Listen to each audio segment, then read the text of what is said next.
I'm going to now show you one of the most basic, most frequently used techniques for Spanish guitar, and this is called picado. It's also referred to as the rest stroke. Now, picado uses the two fingers, the index in the middle, the I and the M finger.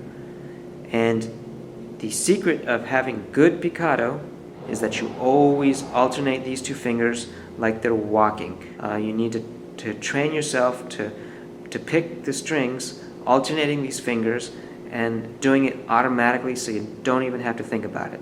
To demonstrate the picado, I'm going to just play it on the E string, the first string, so you can see what it looks like.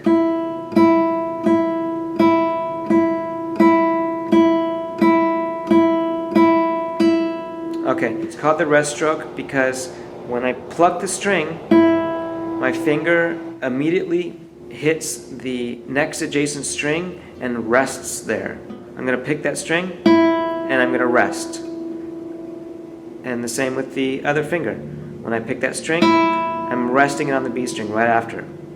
So every time I do it, look closely, you'll see that my finger rests on the B string. Now this is important because it allows me to attack the strings and push them in towards the sound hole of the guitar rather than plucking up. Now notice when I pluck up, I get a brighter, thinner sound. But when I push down, I can use a lot more force and I can give it a lot louder, fuller sound.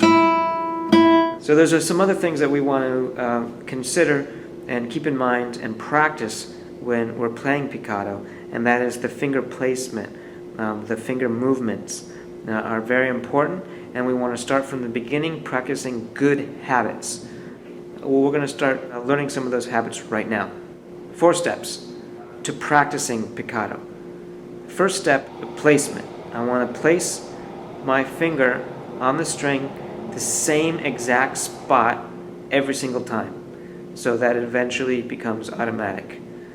I don't want to have variation. I want that tone to be nice and clean every time. To have good tone on that string, I got to file my nail really smooth so that it doesn't snag on that string and so that it'll glide off, just like that. And so the place where I put my finger on the string is between my flesh and the fingernail. I curve my finger a little bit because when I push down, it'll slide right off. So rather than this, if I do it like this, it's a little bit harder to slide off. But if I come at an angle, and I get a nice smooth sound as I push directly down. The first part is placing the finger on the string so that the string lies between the flesh and the nail. So it's touching both at the same time. Try doing that with both fingers. Then I push. I push down. And when I push down, the finger then rests. Well, while I'm resting, I alternate. So those are the 4 things you need to remember.